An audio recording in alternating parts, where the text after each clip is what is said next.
Bonjour, Frédéric Martin, président de France Gaz.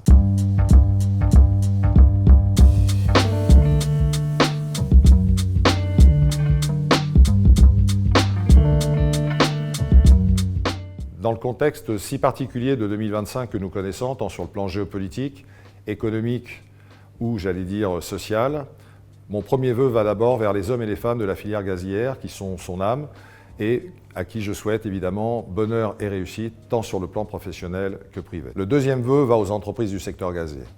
Il faut continuer à accompagner nos clients pour leur permettre de rester compétitifs sur leur marché. Et donc, il va falloir rester combatif, innovant et performant. Le troisième vœu va évidemment à nos clients. Le contexte est difficile, qu'il soit industriel, tertiaire, particulier, tous recherchent de la performance tout en restant cohérents sur la décarbonation. Dans cette année, nous serons à vos côtés et ça, c'est important.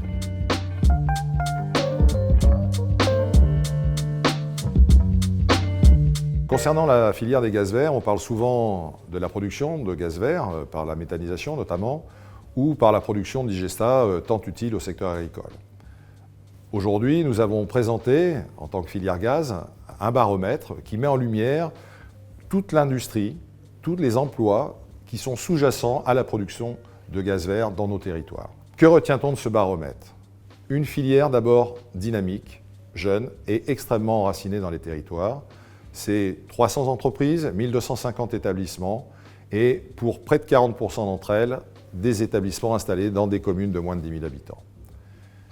Le deuxième enseignement que l'on tire, c'est un chiffre d'affaires extrêmement significatif de près d'1 milliard d'euros, avec un taux de croissance de plus de 6%. Le troisième enseignement que l'on retire, c'est que ça représente une production industrielle made in France. Aujourd'hui, 91% de cette production est produite en France et 85% de la valeur ajoutée reste dans les territoires. Quatrième enseignement, la création d'emplois. Ce baromètre vient confirmer les estimations qu'on avait préalablement données il y a quelques années. Et aujourd'hui, les emplois industriels sont présents. Ça représente à peu près 2000 emplois directs, dont 40% sont des emplois industriels. Donc à une époque où on parle beaucoup de réindustrialisation, la filière des gaz verts est une filière qui industrialise les territoires. Cinquième enseignement, une filière extrêmement innovante. 2% du chiffre d'affaires consacré à la recherche et développement, plus de 400 brevets déposés et près de 40% d'entreprises qui ont déposé des innovations qui ont permis d'améliorer la filière. Et enfin, dernier enseignement, et pas des moindres, c'est une filière française, Made in France, qui s'exporte. 10% du chiffre d'affaires de la valeur est porté principalement sur des pays proches de la zone européenne, mais on retrouve aussi des créations de filiales au Canada, aux États-Unis, voire au Brésil. Donc cette filière gaz vert est une filière qui aujourd'hui, au-delà de la production du gaz vert qui permet la décarbonation de notre industrie, la création de digestat pour le monde agricole, pour substituer des engrais synthétiques, c'est une filière qui crée des tissus industriels au sein de nos territoires et qui apporte une valeur extrêmement importante avec une capacité de projection internationale pour nos entreprises.